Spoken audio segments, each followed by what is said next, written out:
Saving Content Zone at Acosta, and welcome to dotEXE, a saving content podcast. It's episode 25, the silver episode. And joining me this week is the man who likes to bake the daintiest little cakes, Kegan Acosta. I make the cake. I make the cake, and I take the cake. And then you'll eat the cake. I don't eat the cake. It's a dainty cake. It's a little cake. Dainty cake. I eat many cakes. All the cakes. All the cakes. I don't like cakes. I like pie better. Also joining us today is the star of stage, screen, and written page, the famous within his own house, Mr. Kegan Acosta. Wait, I'm famous? Within your own house. I guess that makes There's sense. stipulations. That makes sense. It's reasonable. So we've come back to some more stuff and a guest. So let's start with our guest. Mr. Kegan, what have you been up to since the last time you were on this lovely podcast? I have been playing a fairly old game compared to how old I am. Metal Gear Rising: Revengence. I have one I reviewed. So yes, thank you for telling me I'm old. I said relative to me.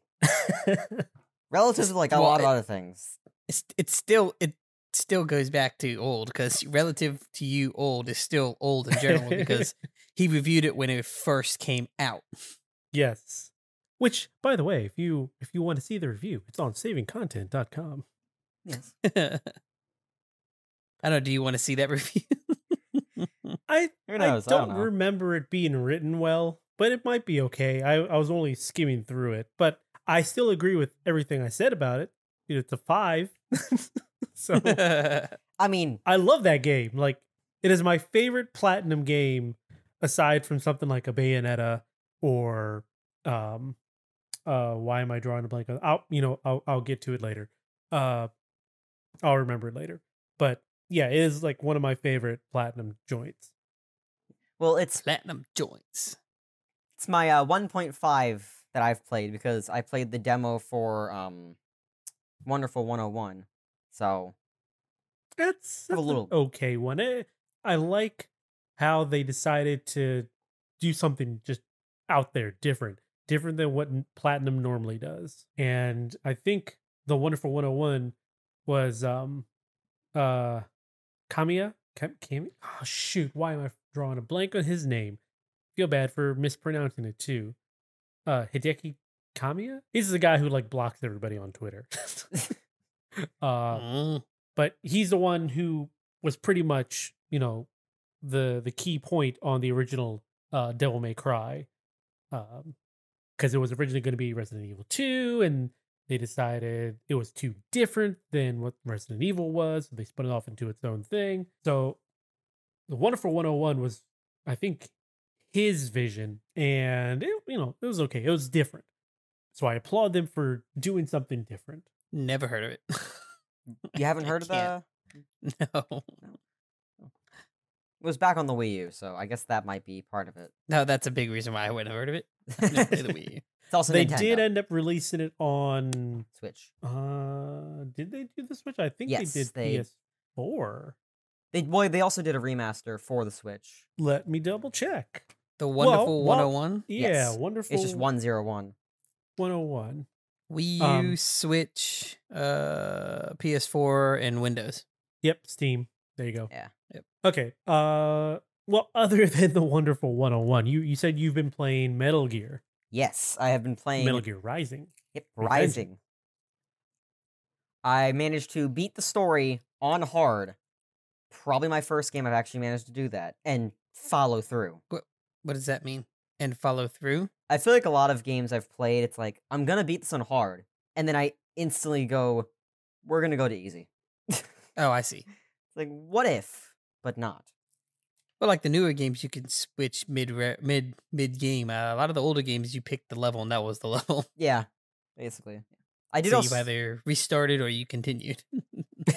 Yeah. Then again, I don't think there was much of a saved system back then, in the sense of like mid level. Wait. Yeah. I mean, typically it was like save points. Very there obvious. there wasn't a whole lot of auto saves, and then you couldn't just like drop in, drop out. Yeah, but I got to beat the main story, and I was able to finish both of the DLC missions with Now, Jetstream Sam and Blade. yeah, I was about to ask if the DLCs were Jetstream, Mr. Sam himself, because I couldn't remember what they focused on, but Jetstream Sam sounded familiar. Yeah, with the first DLC mission, it was kind of talking about what Jetstream Sam, the reason that he met up with Senator Armstrong before everything happened.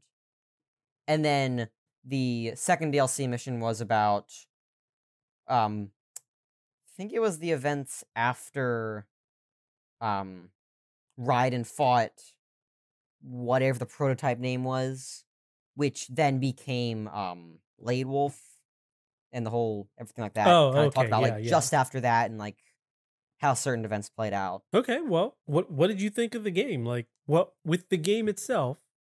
You know, was there anything of note that you wanted to talk about with it? Is there anything that was exciting, or was there anything that really just, you know, caught your eye that was different than kind of like modern stuff that you've played?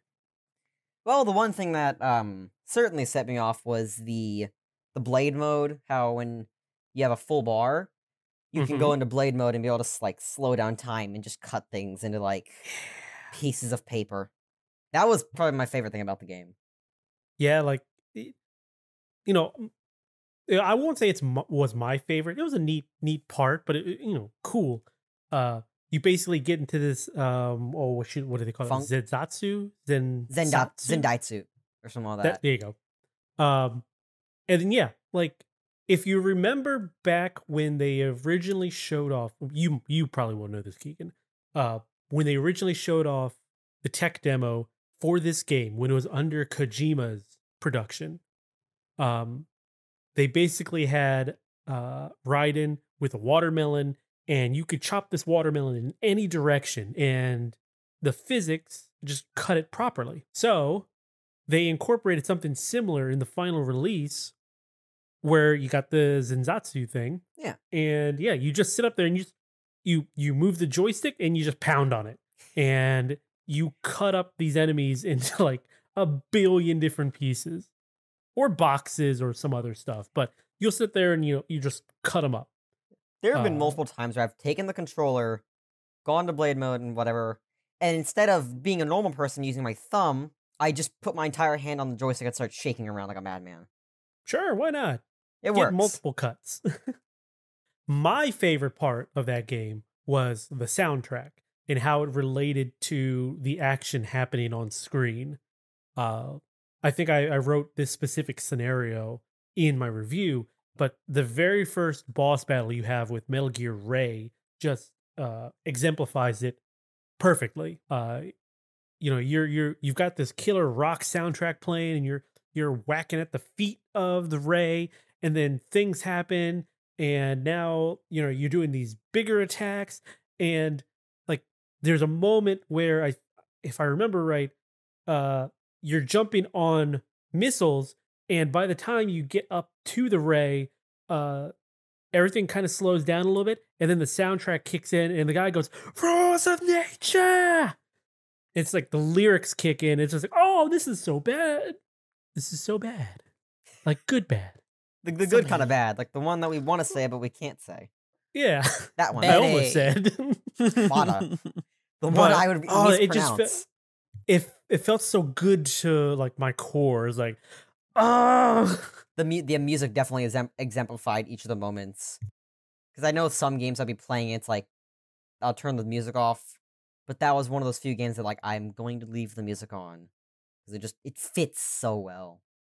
Yeah, like if Eric, if you were to ever give this game a shot, which I think you would like this game because it's got a lot of action to it, I would plead for you to keep the soundtrack on because it just makes a lot of the fights so much better. Yeah, I don't know. I may try it. I just really don't like Raiden as a character. So they don't really do much to make the character better in Revengence, but he's not whiny. They've changed him from like whiny to more like hardcore, like this emo character type. I mean, he's still a killer, so Yeah. So, whereas in, Metal Gear 2, he's just like this whiny kid, man. Like, oh my gosh. And then in 4, he's like, just, I don't care about the world, but I'm still crying about it. So he was like, a 90s kid and a 2000s teenager. Yeah. And then in this one, he's like, he's like I said, he's kind of like this hard-edged emo type. he's like a blade. Yeah, well, he calls himself that or something similar to that. He's just a weapon. Yeah. Uh, I think he calls himself and- that during part of the story. yeah. He was used by someone or like a group I of was people. used as just a weapon. And my tool is a weapon of justice. Yeah. Yeah, that was something he liked Kept to say a lot sputtering. in there as well. Well, I mean, and that's I believe he That's- also mentioned that in 4. yeah, he does talk about that before. The whole thing is like with that, I'm like, oh yeah, but so is every other person that's in the government, in these Metal Gear games. Like Snake was used as a weapon. Like they're all used as weapons. They were made and born and created for weaponry, like, as weaponry. As So a he's gun. not really different. I mean, He's just swords more are cool. whiny about it. Yeah. Swords are cool. So that's why I like Raiden Yes. better than Snake. I won't go that far, but Mm. I will say that Yeah. swords are cool in the way that Rising Revengence incorporates swords is pretty darn cool. It's like anime. Sword trumps It is gun. very anime. Well, actually, all of Metal Gear is very anime. I was gonna say Metal Gear story beats are very anime. Sorry. Um, Yeah, I can't just relate in with general. that. I can't relate with that because I have not played any other Metal Gear game. At least on Not my for own. lack of trying. I've given you the opportunities. So I know that you tend to like to skip some cutscenes from time to time, Every and once in a while. I feel like if you were to play Metal Gear and you skip those cutscenes, you would be lost. I mean, it would basically be, hey, you know what? You might as not play the game because you've learned as much information as if you were not to have played the game. Yeah. I could see you'd be like, "Well, wait, why am I doing this? Why am I said in here? the Cutscene. What is the They story talk to here? you in Why a am I in cutscene. Afghanistan? It's in the cutscene. Right? You know that hour and a half movie before? It's there. Yeah. Somewhere in there. Well, I mean, that's Metal Gear. that is very Metal Gear. Yes. Well, is there anything else that you wanted to talk about Metal Gear, or was there anything else that you had been up to? One last thing I wanted to mention about Metal Gear. When I beat the game, I was able to get the Maru-sama blade, and now I'm trying to figure out what's better, the Maru-sama or the Gray Fox sword. Because Gray Fox, it can cut through any infantry, or just about any infantry in like a couple hits. But if you're looking up some information, when fully upgrading the Maru-sama, it's apparently really good for bosses, so I don't really know which one to go with. But I'm probably going to stick with the Gray Fox sword, just because it's a ninja sword. I mean, well, technically they're all ninja swords. That's a I good was point, just yeah. gonna say, I'm pretty sure they're all ninja. I don't think you have a short blade or a medieval sword in that game. I mean, there's a haven't played machete. it, but that's different. There's a machete, there's a... That's A not a long broadsword. yeah. There's a stun stick, apparently. I only ever found the Gray Fox, and that was the only other sword I found throughout the entire game. But somehow you could unlock more, which makes no sense to me. What? You could unlock... Why doesn't that make sense? I Like don't- isn't that like the purpose of the game? Is more not purpose of the game, but like isn't that the appeal of that is having different types of swords? Well, because the Oh. swords do have different like the- attack values.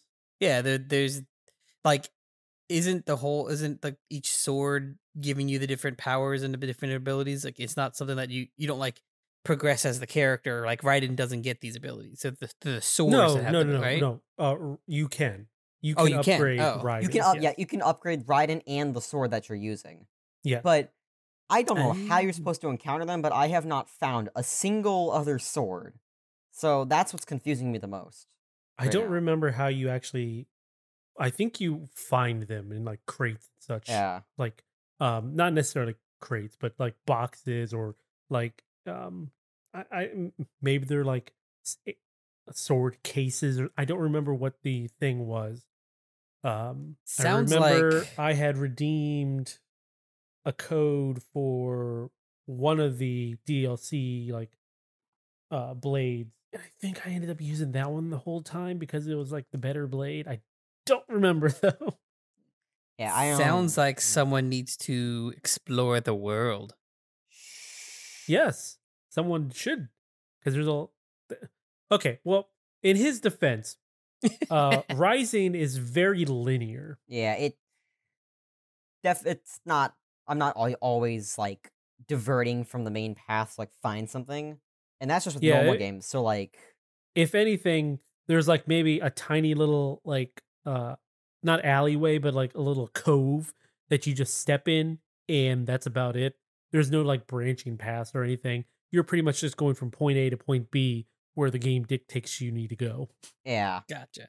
It also took me forever to realize that there were specific boxes that I could not figure out how to open until I got to the DLC missions where I was like, what about blade mode?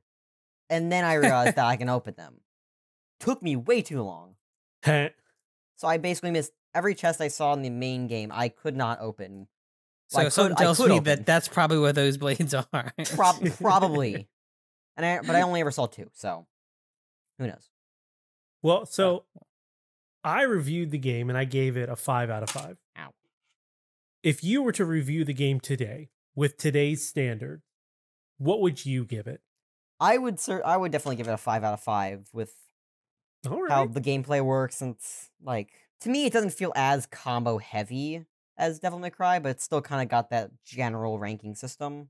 Mm-hmm. It's just a lot easier once you finally get like some of the better swords, or sword in my case. So the other thing, what was I gonna say? The review 5 out of 5. You say it's 5 out of 5 as well. Shoot, I had something I was gonna say. Now I forget it. Nice. I have done that way too many times in my life. I'm now watching 2 fruit flies fly across my TV screen. You don't know where that came from? Apparently this podcast is so entertaining that... I mean, just cut them in half, you know? Yeah, okay. Super swords over here. Oh, yeah. I remember what I was going to say. What did you unlock any costumes? Yes, I unlocked the Desperado, the original, or the mariachi costume, obviously. Yes, that's the one you were telling me. Poncho. Yeah, the one you were telling me. That's like the me. one I wore throughout most of the game because it was like one of the only ones that actually changed much. Yeah. And then I also found one that was like, it was the original. It was the suit that you use in the prologue. And by the way, I went back to like get some more battle points for the Grace Fox sword. You can't bring any skills or whatnot back into that first level. It's just like set to a very specific thing. So like me trying to figure out how to dodge that like cleaning laser or sweeping laser from that final phase with Ray, I for life still cannot figure that out. Because jumping doesn't seem to work for me. Is that when he's on the ground? No, well, when you're on the building and one of his wings is chopped off. Okay, so you're running up the building and he's shooting you, right? No, that's the ending part is when you're running down the building, he's shooting at you. I'm talking about the part just before that. That's the one where you're jumping up the missiles, though, right? Yes, because you jump up the missiles, hit him, I think cut off like another one of his wings, and then you get thrown onto the building and have to run down and cut him in half. I don't remember him shooting a giant laser or not being able to avoid it. I couldn't figure out how to dodge it because there was regular forward-facing lasers that start down and go up, but there was one that like sweeps the floor, and I still don't know how to dodge it. So large. Is this where you're on a building roof? Yes. And Ray he's doing like one of those typical game maneuvers where it's like, okay, I'm shooting missiles on the left side of the screen, I'm shooting missiles on the right side of the screen, or peppering the floor and you've got to dodge all that stuff? Yeah, that's basically what that was. Okay. You were on a roof. It was like a fantasy where I it's like seem to remember that you just had to jump at the right time, because it's basically a thing that kind of is sweeping the floor out from under you. yeah, Yeah. very annoying. So the other thing, what did you think about not necessarily the story, but the I guess not the twist, but the surprise kind of in the middle of the game regarding the story? Which middle? Well, There's a lot of middles. It's been years, so if you haven't played the game, then this is on you. But when you find out about the children. Oh, that one. In a weird way, I wasn't very surprised. Just in such a weird way. It was like, I think that was more of a mental, like, oh, that's strange. Would someone please think of the children? Oh, someone thought of the children. Someone thought of them, all right. Someone quite thought of the children. Yeah. Yeah, and then the end fight with Armstrong is, it's iconic. That one was, that was fun. It's got some iconic lines in it, like if you've ever heard anybody quote "nanomachine, son." That's the that game. is straight from Armstrong. All right, well, what else have you been up to? I've also been trying to get back into Balloon's tower defense, or as their Steam page calls it, Balloon's TD. Yeah, I feel dumb in that for the longest time I didn't understand what TD meant. Like, this must be like abbreviation for someone's name or something. Balloon's total destruction. Yeah, no, it's obviously for tower defense. Yeah, because that's what Balloons is. It is a tower defense, and I didn't connect that for the longest time. Not my fault. For once in my life, no, that is not your fault. That is my fault through and through. It's just to take it as it is and don't think too much about it. Yeah, I've been playing some of that. I've played previously, but I kind of just like hopped on and off for like the daily rewards because like I was at the point where I'm just grinding XP for towers to get the special stuff. Mm-hmm. But I'm seeing if I can try to get back in it so I can like invest a little more to be able to get the Paragon towers, which are basically your busted towers that require way too much money that I cannot figure out how to create in one game without screwing it up somehow. Okay. Yeah, they've also been adding. They've made like 5 Paragon towers. One for the Dart Monkey, one for the Boomerang Tower Monkey, one for the Ninja Monkey, one for the Pirate Monkey, and then they just added one for the Engineer Monkey. So trying to see if I can get that, but monkey money is hard to come across for me. Okay. I enjoy tower defense. I've thought about dabbling into something like Balloons, but it's just something about the style of that game. It's like, nah. Plus, doesn't that game have a lot of monkeys in it or something? That is the whole thing. There are no humans, monkeys and machines. And I'm not a fan of monkeys. So oh. Ow. Now, if it was a bunch of penguins, you might have something there. Or have dragons. Dragons are cool. I'm just not a tower defense person. There was a tower defense game I used to play on my iPod Touch. I think it was just called Tower Defense. I don't remember at this point. But, it was medieval themed. So there's dragons and beasts, and it was catapults and like wizards. That one I enjoyed, it was okay. And I remember it being free, so that was even better. Yeah, I think the one you're thinking of there you go. I think the one you're thinking of is the one I'm also thinking of. And it has a longer name than just Tower Defense. I just don't remember what the name was. Oh, no. I'm pretty sure it was just Tower Defense. You know what? I'm going to go search. I bet you it doesn't show up on iTunes anymore, though. Tower Defense Probably not. Origins or something like that. No, I don't think Origins was in the name. Here we go. Tower. Well, like, 'cause I know there were 3 different Tower Defense games that were made by the same Tap person. Defense. Huh? Tap Defense. Oh. Oh, that was when they had all the tap and the Yeah, titles and it's not even on the App Store. Like I can't even connect to that page anymore. Okay, that one's not. I'm not familiar with. I'm thinking of a different set of games. That came out. That came out in 2008. that's why you've never heard of it, Kegan. Yeah. There you Why go. you were unfamiliar with it. That makes sense. Yeah, So- Okay. the game can get Well, Other than- expensive. what? The game can get very expensive at times. Trying to get monkey money, for me at least, is very difficult to find and or actually get. Is that you- like their in-game currency that you can buy money with? their in-game currency? Monkey money? Monkey money. Very creative, I understand. Okay. Yeah, you want to throw me off a game real quick? Yes. Start basing it around monkey stuff. Yeah. All right. Well, sounds like you've been busy with a lot of things. Well, if I'm really busy with anything, it's Scratch and Roblox as usual. Right. In my life, but Well, is that something you want to talk about? I don't know if you talked about much with Scratch the last time you were on.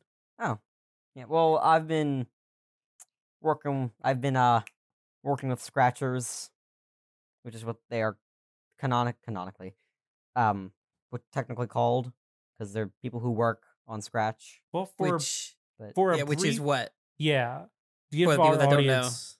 kind of been doing like animations in the general Well, sense. I mean, or we mean, what is Scratch? Oh, Scratch is basically like a coding website where you can code with like the GUI system, the blocks. Okay, so it's a and- visual representation of coding. And Okay. you can also like make art in it and be able to code said art to do things by making sprites, backgrounds, and sounds, and a lot of other stuff. Okay. And I've made, let me go to Scratch here, 163 projects. Hey, But then again, half of Me- those are like working with other people to make like a full-on project. So Okay. like you'll make it, they'll remix it to add something, and then you'll remix that to add something, and it just kind of keeps repeating over and over until it's fully done, which is called a remix chain. okay. Okay. I would just call that collaboration, but remix Right. chain works. My brain goes to remix chain because it's called a remix, and it just happens to roll off the tongue for me. So So Sure. so is it what you call it, or is it what is typically? Least- that's what it's. that's at least what typically I called? call it, but I know Okay. there have been some other people that have used that term, that Oh, that Okay. word. So well, it's just you said it as if like it's commonplace, and common then you courtesy. went, well, that's what I know. That's what I say, and it's like, wait, just because you say it doesn't make it common. Yeah. All right. Well, Okay. anything else you've been getting into, or Uh, is that about it?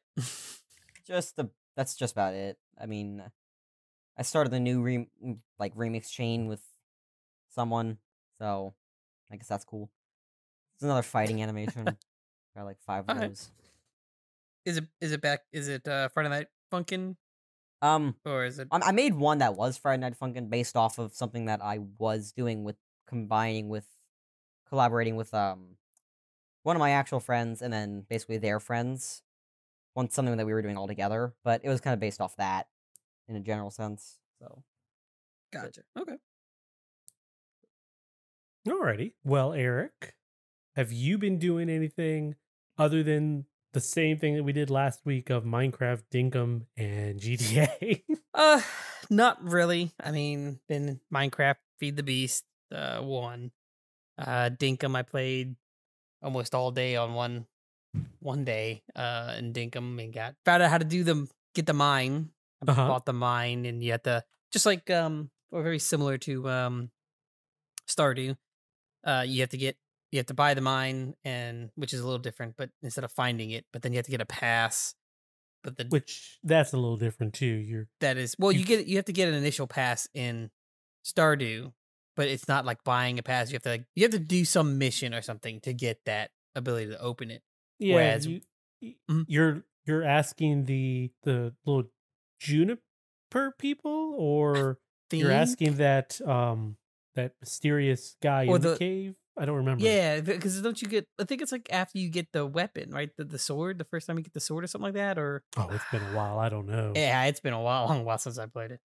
But they had in this case, Dinkum, it's all about the money. Basically, you get enough money to do it.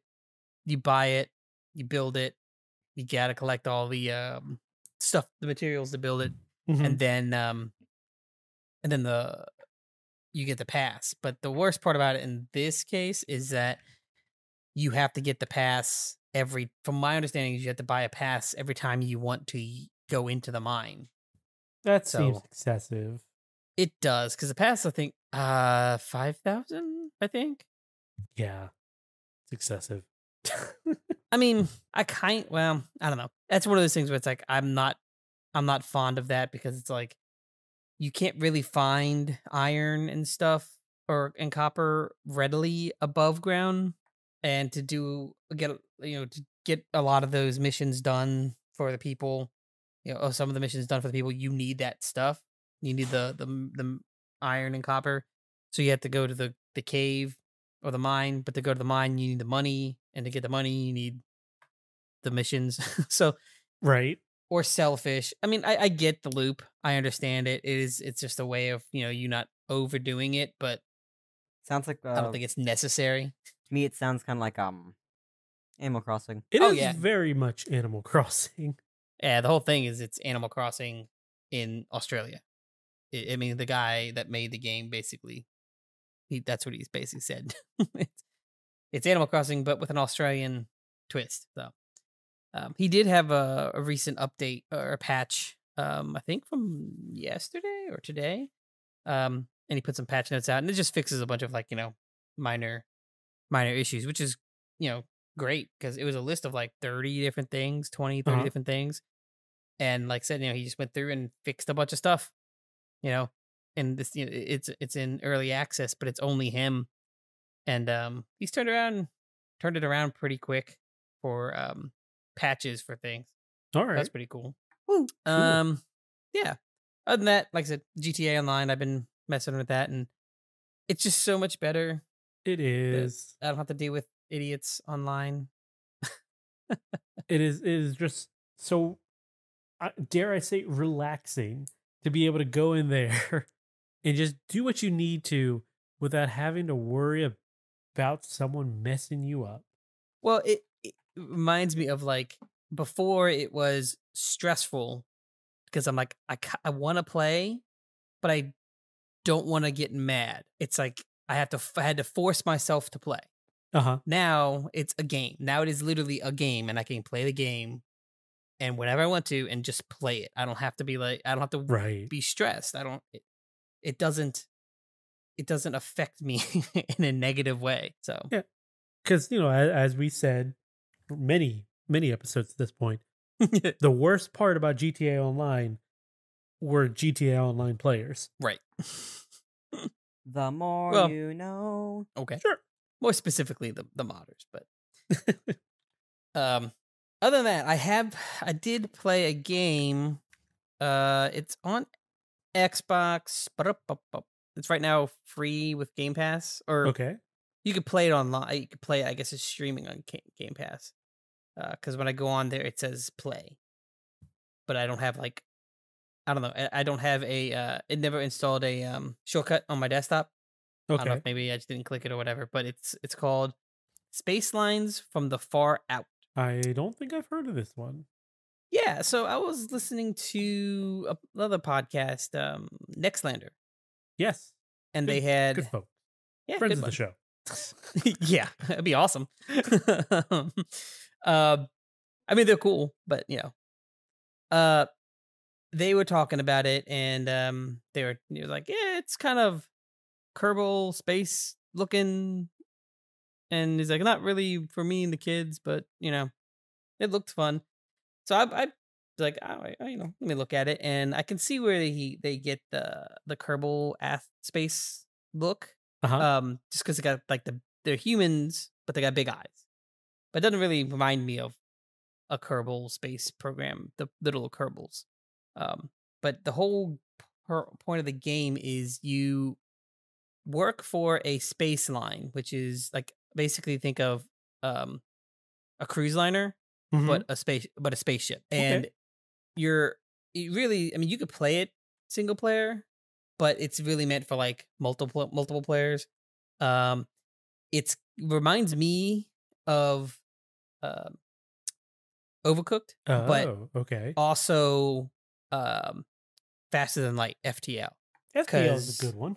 Yeah, because it's not just like you have people that you're ferrying or busing to, point A to point B to point C. Right. And you got to keep them happy. So to keep them happy, they got to be entertained, or they have to have food, and you have to cook the food, which it's not like, as far as I know, I've only gotten a few stages in. It's not like really in depth. It's just like take it from the freezer and put it into the, Okay. on the pan, cook it, then pick it up and deliver it to them. And then like to entertain, you first start out with, you don't really have any like games or anything to entertain them with. So you just dance.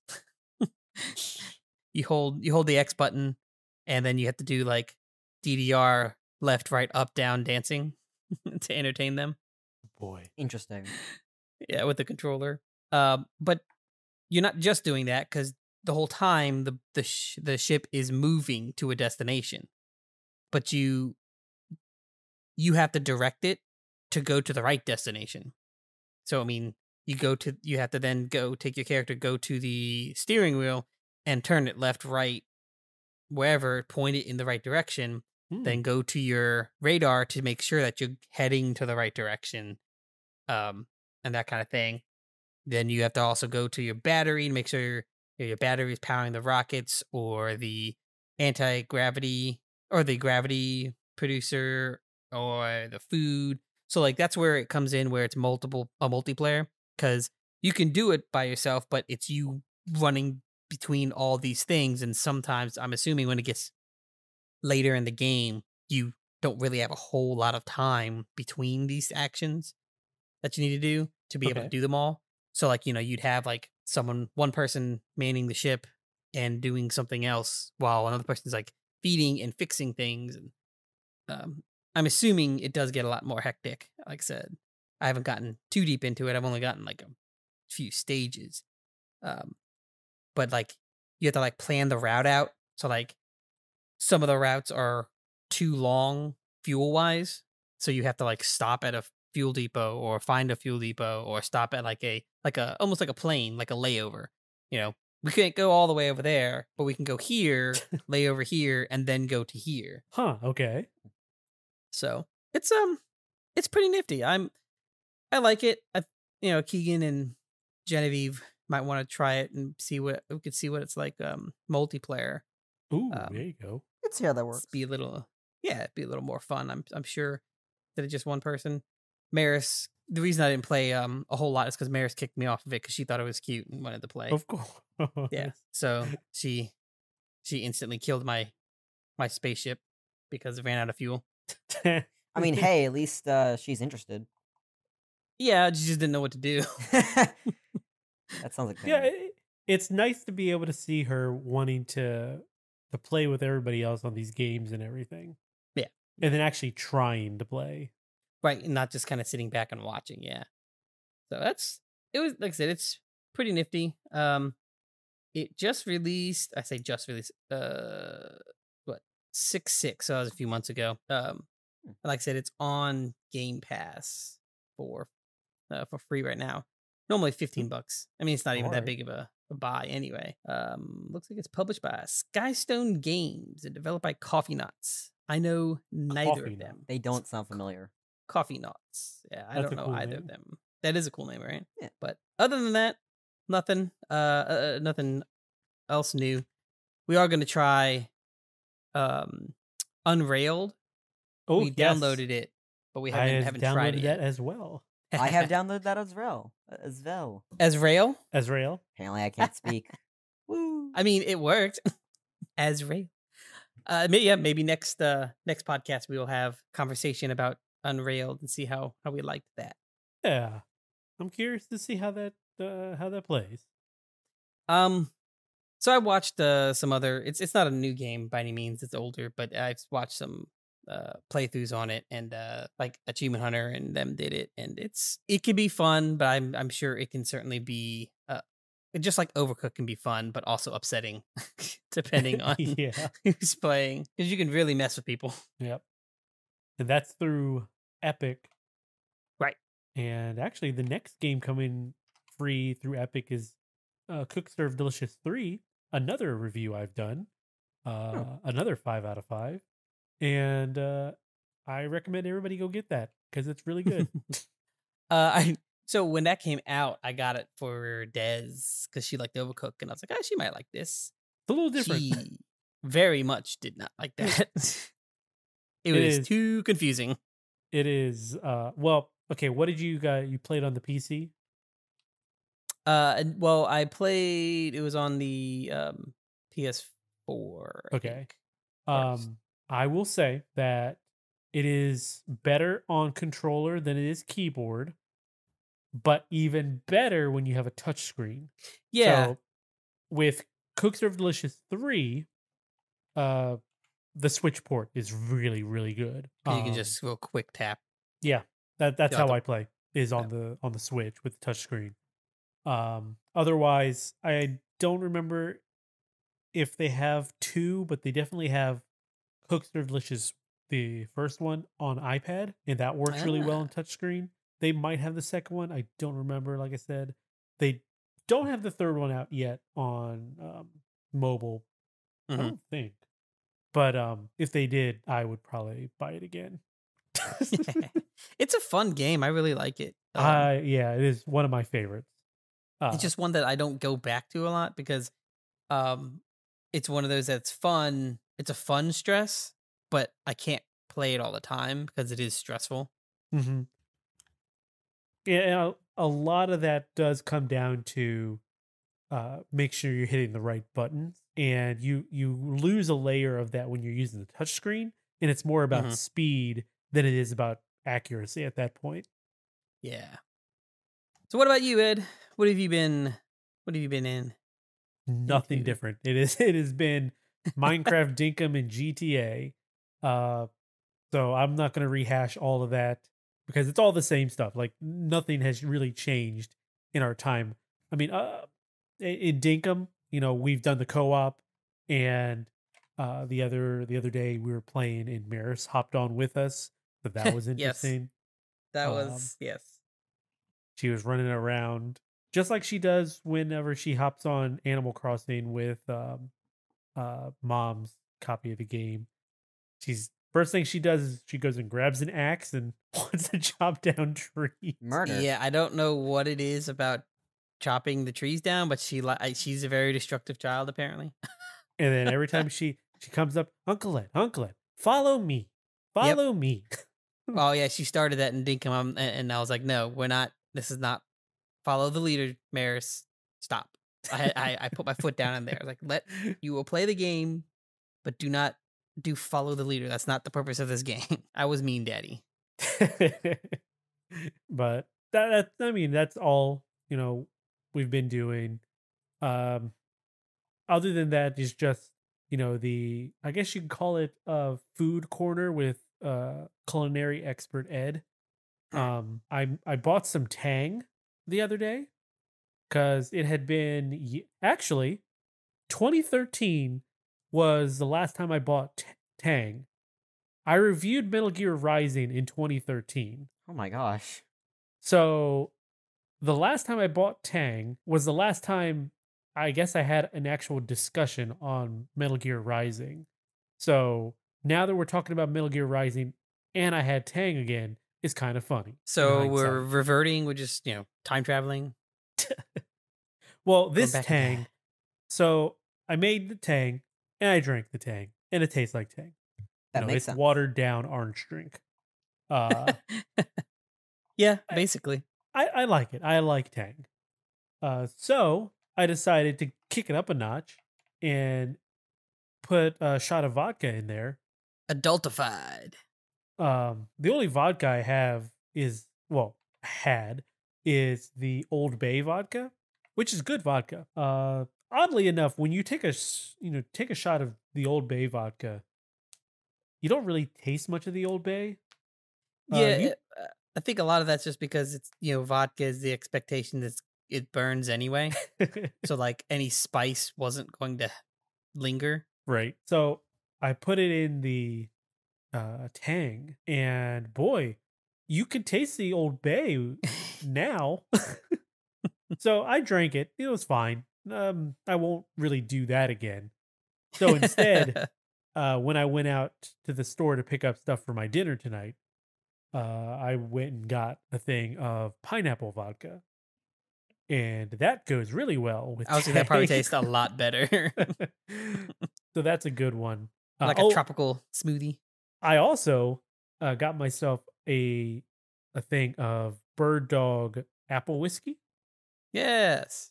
Excellent. And I grabbed a half gallon of cider because they didn't have a full gallon for some dumb reason. So I found that they don't typically sell full gallons of cider until like the winter seasons. Oh, well, that's You dumb. can find half gallons all over the place, but till it gets colder, I mean. And it's probably because of what you're going to use it for, wassail. Oh, I'm just going to dump some Bird Dog in there and go to town. Yep. Here we go, a wassailing. Which I never knew that's what they said in the carol until we were at one of our friends' houses. Is it not a Carolyn? Caroline. They go a wassailing. Here we go, a Carolyn. Isn't that the song? I don't think so. Hang on. Because this is the whole thing that like I learned what wassail was. I guess I could have swore the song is Here We Are or Here We Go, a Carolyn. Here we come a wassailing. Song lyrics. I would never know. Here this. we come a wassailing among the leaves so green. Oh yeah, here we come a wassailing. But you Google search it, everybody else says here we come a Carolyn. I wonder if maybe because that's like traditionally is wassailing and it's alcohol. Yeah. So they probably changed it because of. Yeah, because here we go. Perry Como released the song also, Here We Come a Carolyn. Oh, maybe. Why does Perry Como sound familiar? I don't know. Perry Grip? No. Did he do a lot of Christmas songs? I don't know. I've never heard the name. Let's see. Perry Como, American singer and actor, 44 years with RCA. Holy crap. 1932 to 1997. What is Perry Como's most famous song? I don't think I know any of these songs. Nope. Till the End of Time. If I Loved You. Some Enchanted Evening. Yeah, I guess I would have to hear them because just the title doesn't. Title's not helping. Yeah. Well, so kind of to swing back around to the tangent that we initially had on wassailing is the story was that like me and my wife, we have a friend that we hang out with a lot, and his dad and his dad's friend were making wassail. And we were like, what is this? And they're telling us about it. And his dad's friend goes, yeah, like the carol, Christmas carol. I'm like, the what? And he's saying it. And I'm like, wait, that's what they're talking about? He's like, yeah, this is it. So we had it. But like, holy crap, this is delicious. I mean, it's just apple cider with rum or some sort of rum or alcohol in general. But yeah. Yeah. So this is or apple. bourbon. You can use whiskey. Yeah. Something that's not super sharp. Yeah. Cause I bought, okay. Here was my little adventure. I went to Food Lion and got the needed vegetables for my dirty rice that I made tonight. And while I was there, in Virginia, they're ABC stores. They're the liquor stores. You can't just buy hard liquor at like a convenience store or anything. You have to go to these specific liquor stores. And there's one in the same shopping center. So I was like, you know what? I'm going to walk in, and if they have the Bird Dog, I'll pick some up. But I mainly went in there so I can get a different vodka, so I can have this Tang without Old Bay vodka in it. And lo and behold, they actually had a bunch of different flavors of bird dog. But I'm like, I'm gonna put this in something, so I'm just gonna stick with apple for now. So then I load everything up in the car. I'm heading back, and right across the street from where I'm at, there's another Food Lion. I'm like, yeah, I'm gonna get some cider. So I stop into another Food Lion. Nice. And pick up some cider. And while I was there, this was actually the good Food Lion for like produce. So the other one didn't have any habaneros. I picked up some habaneros here, so I added it to my dirty rice. Dirty rice. So that was my little adventure of buying alcohol and vegetables. That sounds fun. Yeah, in a sense. There's one. So I was scrolling through YouTube earlier today, and I caught a glimpse of a guy. His whole shtick was he marinated or, let sit for about a week different items in different liquids. Okay. Liquids as in like vodka or cider or Right. Excuse me, or coffee. And he All did Death Wish coffee, which is just like extra caffeine coffee. High caffeine, yeah. He left that for a couple days in some vodka. And I'm tempted Oh no. to try that. But what would that do? It would be You infusing very- the vodka? Yeah, you're Okay. infusing the vodka. So basically, you would pour the coffee grinds in a jar, pour the vodka in it, let seal it up, let it sit, and then you sift it. Isn't that exactly what you're not supposed to do? That's an upper and a downer. I mean, right? I don't know. I don't know how much of the caffeine gets pulled out of that. Oh, according to that video, quite a bit. Quite a bit. Oh, okay. He really enjoyed it. So, all right, sure. Another one I saw him do was jalapenos in vodka, which, that probably goes okay. Yeah. But there was one he did with coffee that I'm drawing a blank on that I'm like, ooh, I need to try that. So something else aside from the Death Wish. Yeah, no, it was Death Wish. I think he used Death Wish coffee, but it was Death Wish and something sweet. And I'm like, ooh. Hmm. So I'll have to go look at that video again and figure out which one it is. But that sounds really good. But that's all I've done. It just food. Food is good. Food Okay. and Dinkum, right? Food and Yeah. Dinkum. I mean, Speaking of Dinkum, I drank that Old Bay Tang while playing Dinkum. So there's the relation. right? Well, I mean, the next relation is Dinkum is a early access game, right? It is an early access. That's what I've game been led to believe. You've been led to believe by who? You guys. By Steam. by well, Steam. Steam? Steam said Steam so. says it. yeah. Yeah. Steam Steam did never it. lies. Steam did it. Steam never lies. And our topic for today has to do with early access. Back in the day, there was a thing called a demo. And it was a Demos. slice of life of the game. Yes. Now, you'd be hard pressed to find any demos. Yet you'll run into a lot of like betas or alphas. But the big thing now is early access. So the question we pose, has early access replaced the demo? Or are they even the same thing? Right. I will go out on a limb and say they are totally different, yet at the same time have replaced the demo. So I was actually thinking the same thing. They are very different beasts. Early access is consistent updates, and you get a quote unquote full game. You get Right. early access to the full game that is currently made. Right.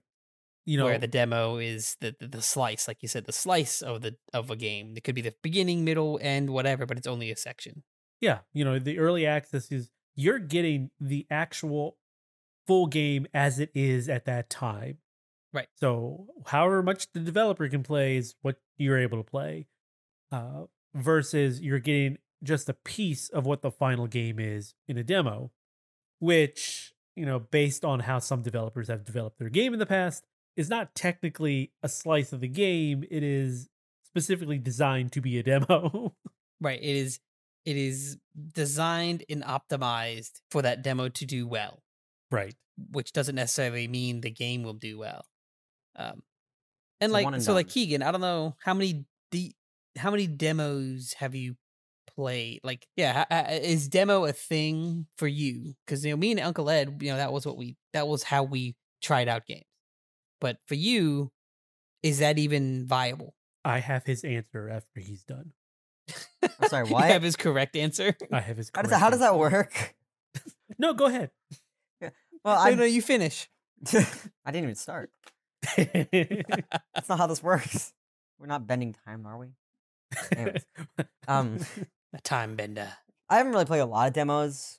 The latest Mhm. demo I can really recall playing is the Ultra Kill demo, and I have Okay. no idea It- what that is. it's a video game. Ooh, sassy. Sassy. Like, I mean, No, I have logic. no idea what Ultra Kill is. Like, is it what is it? Steam or is it on like console? It's on Steam. Okay. There's a full release, but What is So demos are a thing though. Like yes, they are that, still. that a was thing. why I was okay. I yeah, just- no, you still can find demos on Steam. Yeah, and they like, still exist. consoles and everything. I've just Well, found. yeah, I mean, I know that they're there, but it's like it's one of those like, are they still something that like the younger generation actually find usable? At least for me, they're pretty nice because like with early access games, it's not foolproof that an early access game is going to be free. So True. it might go from free to actually costing money to be able to play.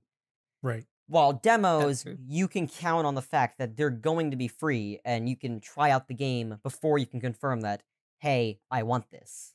Yep. So Okay, like, so you would say that a demo is still very viable. yeah, it's still something that could item. be used essentially. Okay. So he mentioned that he hasn't played a lot of demos. I'm going to rebuttal and say Rebuttal. that a young child Totally not downloaded me. a lot of demos on his uncle's Xbox. Totally wasn't me. It was my sister. Okay. Pronouns have defeated you. Dang it. It's my cousin. Yes, you when we were all pretty much in the same house, you downloaded a lot of demos on my 360 because they're free. So you go and play a short little bit, and that's what you would do a lot. Yeah. That So, sounds yes. like yeah. That It's a free game. that was in because a he sense. was not allowed to just download anything on my PS4 for free. Yeah, that seems about right. But yeah, so I mean, demos still have their place. Yeah, there's still a reason for them to exist. It's not like But I do feel like a lot of publishers, Mhm. Mhm. uh, And I know where you're going with this. they utilize the early access model or an alpha or a beta build as your demo. And even then, like a beta build of a game, sometimes they feel like they're a demo of the game and not an actual beta build of the game. Right. It doesn't feel like it's actually a build. It just feels like, okay, here's a section that we want you to see. Yeah. So that's basically a demo. yeah. So it's like, has the demo been replaced? No. But no, I but think, yes, and also no. yeah, it's one of those no, but maybe, no, but yes, because I think it's trending that way. Is what I'm seeing. yeah, whether it's a AAA publisher doing the alpha or beta build, and hey, you can sign up to be part of this and test out our servers for us. Basically, you're doing a demo of their game so that you'll want to buy it. Versus like, let's say more indie devs doing an early access release where, yeah, you have to pay the money up front for the game, but you're also in during that time trying it out, demoing the experience before the actual full thing is released. In a way, it's like a contribution to like helping the developer actually make the game in the first place. Oh, Because you're sure, giving yeah. feedback and like testing out the game for when they don't have time to be able to figure it out. Right. Well, and so the that's a funding lot also. Yeah, the funding not to do it. But see, and that's where I get that fine line of like a person like Dinkum, right? That made Dinkum. That early access model is great. It works. I think it's the way that they should go because he's getting better feedback because he doesn't have a QA department, Right. right? It's just him. It's just him. So he can get good feedback. Whereas like, EA, you don't need an early access. Why? Because you have a QA department. Like you have people that do this job to take this kind of information and screen test and that kind of stuff. Like it seems to me the early access model needs to stay within the bounds of a small developer. And then the Sure. large developers need to be playing it the same way that they've been playing it with demos and a beta, trial time kind of thing, but not like a beta the game just stays in beta for months, Yeah, I feel like the early access model shouldn't really be going the route of like a AAA publisher. Yeah. It's more You for know. like like smaller studios getting a grip on like how to like code and everything. Well, not even necessarily how to code, but just, features and how their game works and listening to their audience and, Right. helping to fund the game. A way of helping, fund the game and cultivating the culture around that game. Yeah. That a AAA studio would essentially already have. I mean, even if it's a new IP, they still have, there's a lot of people out there that play games from Ubisoft because they're Ubisoft, or they play games from Rockstar because they're Rockstar. Not that's because It's good. they like the game. They have a fan base, with smaller developers, you don't really have that kind of thing. So you want to create a culture around your individual game to start creating that. Yeah. So I mean, I agree with that. So I don't think early access has replaced demos directly, or should, but I do No. think that that's a trend that we're seeing. So do you think there should be more demos in general? I think if you're more or less considered the AAA, a big studio, if you're a corporation that's pumping out title after title, like 3 or 4 titles, or you're working 3 or 4 titles, at the same time, you should be creating demos. There should be demos for your game. So here's another question then. Steam has their refund policy of after an hour of play, you can't return it anymore.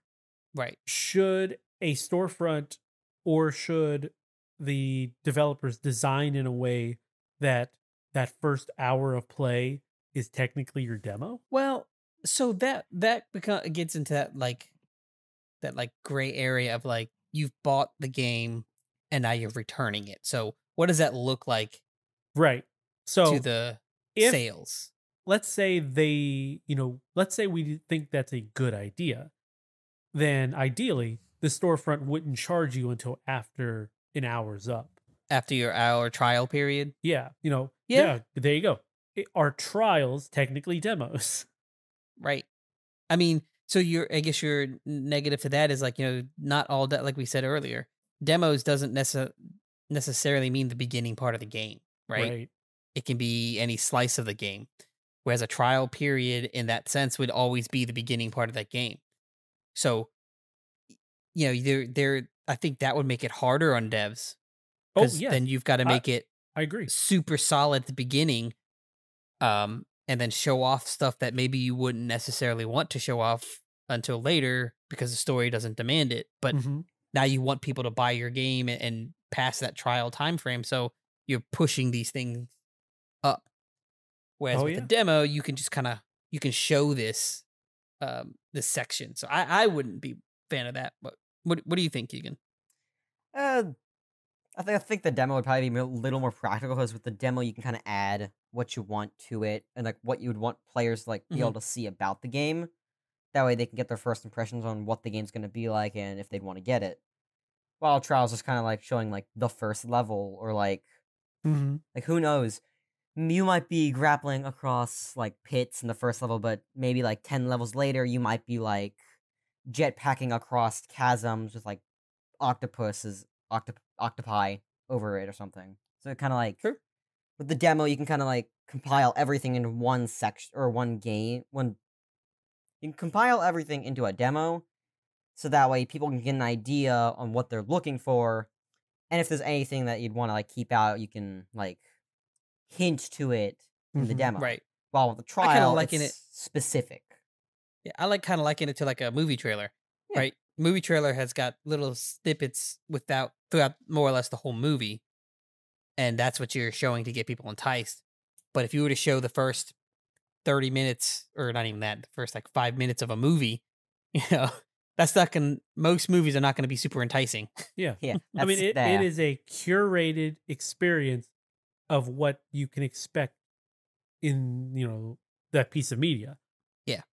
So the question then becomes, if we are to expect more demos, then does that not put more work onto the devs and more planning time that needs to be done to set aside so that they can make these demos just for marketing aspects, essentially? Yes, I mean that certainly does. But see, I'm a fan of I don't need a game every year. Oh, yeah. No. From a big dev studio, my I agree. Assassin's Creed doesn't need to be annual. Well, yeah. I mean, that just gets into a whole nother topic of like, if annual. Oh, we should write that down. Should there be annual games? That'd be an interesting one. Or should annual releases? But the demo would help out with games that do have these long dev periods. It's just you hear in the gaming sphere, you do hear a lot of developers kind of bemoan having to make this slice of a game just to demo because it takes work away from the actual game. And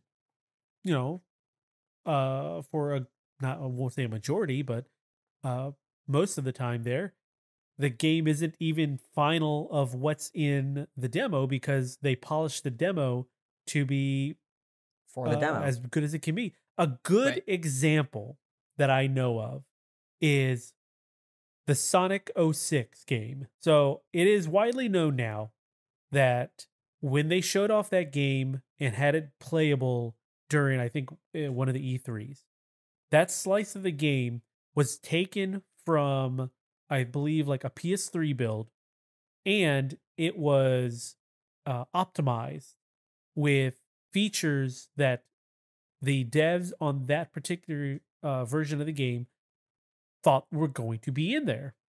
Right. So it runs smooth, it works great, people loved it. Then the game comes out, and they actually went with a different build of I think they went with like the 360 build and ported it over to everything. And it turned out a lot of those features weren't working the same or just gone entirely. So you went and played this game that you thought was exciting. You put down your pre-order money for it, only to get the game, and it's absolutely not what you played. Well, my thought process is it'd probably be better to make the game outright and then be able to choose parts to like compile into one to make the demo. That way, that way you can release the demo plus the game itself. So if anyone likes the demo, they can just get the game right there. Because that to me seems more like early access. Like the way you're thinking is, okay, here's this nice loaf of bread that we've just baked. Let me cut off a little piece of the bread so that you can try it. Yeah. Right. To me, that seems logical. Yes, but and, for most people, that does seem logical. But at the same time, that's not the way games are technically made either. Right. You take a build of a game, you can't just take the code and be like, okay, I'm going to slice out this part of the code to here and then render that out and serve it up. Right. It doesn't work like that because code's all over the place. Yeah. So you're pulling from other things. And you got to make sure you have other things and other text. Got the right libraries and textures and bitmaps. Yeah. You can't just take a little slice of it. It's very difficult to do that. And that's why there's work involved. Yeah, and that's why developers end up basically just recreating the game for just a little section just to be able to demo. So it's more it is more along the lines of, okay, here's the bread that we just baked, but here are the leftover ingredients that we have, or the ingredients we set aside to make a small little cupcake, just so that you can try it. Well, so I get that, but here's my biggest thing about that is that when it comes to like a demo, I'm expecting I would expect from a larger company like a AAA studio, right? There's the planning ahead, which is Yeah. something you start your game, right? Is a bigger studio is going to have a roadmap and they're going to have a plan. If these are things that are planned before that, okay, we have a demo team, and then this team is going to consist of larger sections of, or are going to consist of people from the build team, and we pull them at this time when we know we're getting ready to go gold or whatever. We pull them from this time at for this amount of time, and you've blocked out for this amount of time and this amount of money. Like, if you've planned it, it's not a crunch. It's not as difficult. But when you don't plan for the demo, or you say, we'll just do it, we'll figure it out, or like, we'll get a little chunk and when it's ready, that's when you have that issue. Yeah. So if you've planned for it at ahead of time that, okay, we're going to have a demo and a game, and you know that you're taking time and money and resources out at this time, it shouldn't be bad because it's on the map. It's there. It's step A, B, C, D. And honestly, again, it does that, like, stretch out the game development. Yeah, you're not going to have you won't have as many games throughout the year, but I think you have better games because you'll have a demo, a way to play it, way to look at it, and people to see what's going on. And the demo, in my opinion, is not meant to, say, make changes like an early access game would, right? It's just supposed to to say be a this final is representation. right. This is what the this game is our is. game. Do you like it or not? If you don't like it, sorry. I mean, we're not going to make any changes to it because of that. The game is what the game is. It's just it's showing you a map of whether or not you would like to play this. It's like a sample platter. So then would a good rule of thumb, or something that should be followed in the industry, is that demos should not be released prior to a game's release? That would be for like early access stuff. That'd be for more of an early access rather than demo. Yeah. Yeah, see, and I say yeah. that so that the demo would be an actual reflection of the final build of the game versus something that they release early just so that they can give you, like, oh, here's what our vision is, try it out, and then you get the wrong impression of it when it actually releases because it's totally different. It's like Right. So like me, the demo is going to be a representation of your game. So it's something that will come out after the game's gone gold. Yeah. Right? Ready to be made. It's gone gold. This is the game we have. Here's the demo. So whether or not you may want to buy it or not. It's not, I don't think a demo should be what is bringing traction to your game. That's what your publication or your Marketing, your ads and marketing, all that's for. Exactly. That's why you have that team, right? Your demo is literally just this person looked at it, saw it, it's great, or it thinks it's great, but I don't want to drop $60 on it right now. Yeah. I want to play the demo to see, can I drop $60 on this? Yeah. Definitely like kind of like a fast food menu. The food looks much better on the board, and then when you get it, it is what you expected, but like probably not as high quality as what you would think it would be. Well, Oh, that's because sure. the pictures of the food on the board are not most likely not actually edible food. Yeah, Yeah, well, it's probably just that is- styrofoam with well- water sprayed on. Well, Who knows? okay. Well, two things. First, that is all marketing. So Yeah, that's exactly. just like bull shots in video games. Yep. Are you familiar with what a bull shot is, Kegan? That does not sound familiar to me, no. Okay, so a bull shot is when they take a screenshot from the game and they Photoshop it. They doctor it up to make it look better. It's like if I took You're a not picture of my monitor. It is like this unwritten rule that you shouldn't do that. But there are developers who still do that because marketing wants the game to look the best. So if you go and Google it, you'll find a bunch of different examples from different calibers of studios who have done it in the past. But yeah, that is what a bullshot is. They take an image and just make it look better than it actually is. I can see why it's called bullshot. So because it's yeah. full of bullshot. So it is marketing. But to go to your point, Eric, a lot of those pictures for like food, they are the actual food, but I'm sure you're aware they have these things called food photographers. Yes. They spice it up. Well, so when I say I don't mean that they're not the actual food. What I should have said was they're most likely not actually edible. No, that's what I'm getting to, is that okay. So usually the stuff for like movies and, you know, some things that require a lot of hot lights, you know, that stuff's fake food. Yeah.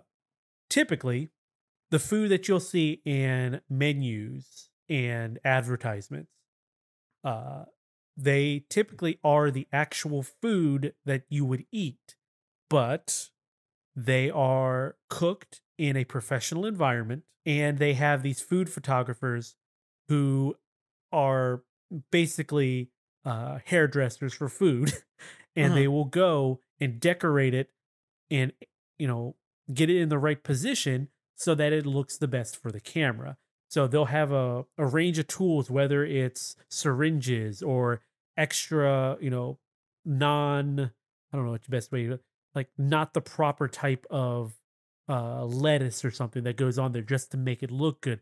Or they'll stuff the bun with something so that it elevates it a little bit higher so that you can see the crinkles in your lettuce with the ketchup and the mustard that's coming off of it. It's a whole design ethos. So I mean, a lot of that stuff is edible.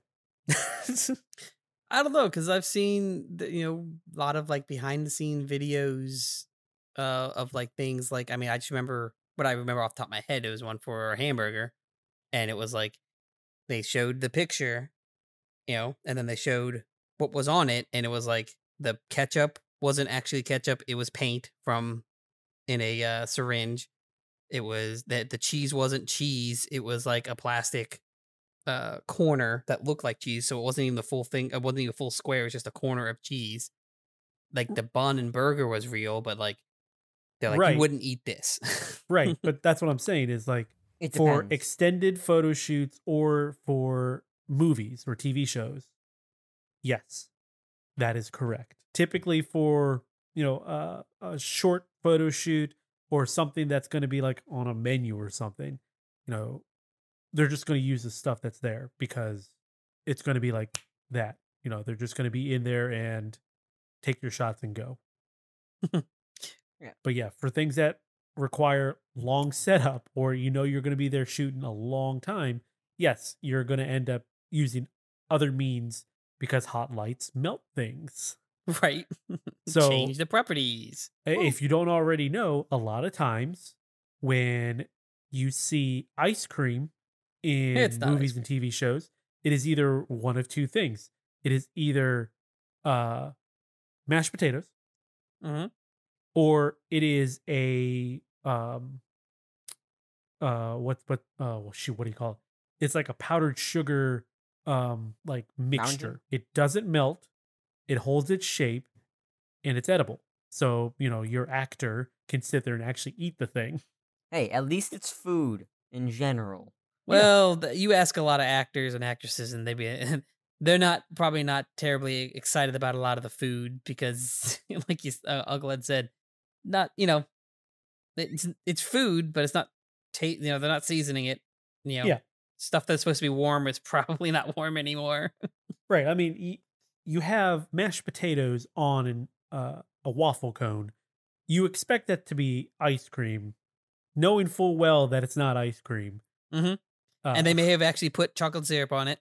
I might still eat it. I mean, yeah. I mean, it's going to taste good in general. It's a waffle cone.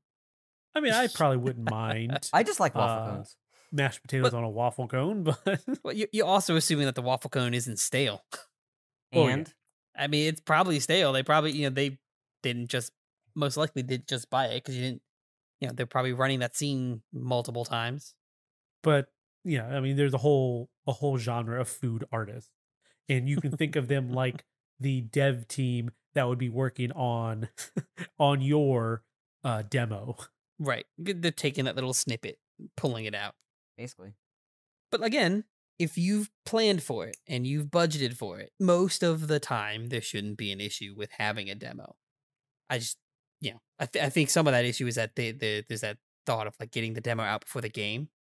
And yeah, it shouldn't be done that way. It distracts. It shouldn't be done. Kinda... Well, yeah, it pulls people away from the game itself, and then also if like you weren't intending on having a demo at first, or you basically say we'll just take a chunk later, but you've not planned for it any time wise or monetarily wise. It becomes detrimental. Yeah, I mean, in this day and age, I think honestly, the best thing out there is a combination of one, reading reviews from trusted sources that you trust, savingcontent.com, trusted sources that you trust. Yes, like savingcontent.com, and Let's Plays. Yeah, Let's Plays I think are a really good tell, because reviews are great and it's a good like entry into like, hey, this might be a game I like, but that Let's Play I think is going to tell you better because it's you a watch gameplay it aspect. Yeah, you watch it in motion. It shows you the actual gameplay, right? The mechanics and that kind of thing. Yeah. So yeah, like you go read the review, see if it's something that you're interested in, and then go watch someone play it. And if that's something that is like, oh, well, yeah, you can feel the urge within yourself of whether or not that's something you want to play. Yeah. And after you've done both those things, you've pretty much accomplished what a demo does, and the developer didn't have to work any extra harder on it. Which, okay, for like smaller developers, but I mean, you're a big AAA. Hey, you should be paying someone to do that. Sorry. You might as well. You've got the money. Pay someone to promote. Well, not promote, but pay someone to do that aspect. Yeah, and again, I think if you do that, it should be after the game's gold. Yeah. Because you're showing a better representation of what the game actually is. Yeah. Not what you want, not what the fans want it to be. That's how you lose people. Yeah, I mean, because people then feel duped. Yeah. Right. Like, I wanted this, but I wanted a hamburger, but you gave me a hot dog. I mean, yes. There are times where it feels just like that. Hey, this demo did this, but the final game did not do this. What's up? Heck? What did you do? All right, well, I want to thank everybody for joining us today. I am very happy. If you haven't yet, subscribe to the dotEXE podcast. Did you enjoy today's discussion? Let us know. Send us your comments, questions, topics, and corrections to dotEXE at savingcontent.com. You can even leave us a comment at Saving Content on Twitter and Facebook. Saving Content is also on YouTube, so subscribe for video previews, reviews, trailers, and original content, like this here dotEXE podcast. Are you looking for more gaming discussions? Then check out Saving Content's Quick Save podcast with Evan and Scott. Brand new episode this week, so give them a listen and enjoy their stuff as well. I want you all to remember to visit savingcontent.com for the latest news and reviews. This week we've got Hard West 2, a review by Mr. Scott himself. And before we go today, I only ask for one tiny favor, a simple 5-star review. 5-star, 5-star, 5-star. You gotta repeat it 3 times for people. You can even do it right in your podcast app. Finally, don't forget to tell your friends about us here at dotEXE. It'll help us grow and we'd really appreciate it. So thank you again for listening, and remember, kindness costs us nothing, but it means everything. Good night. Good night. Good night.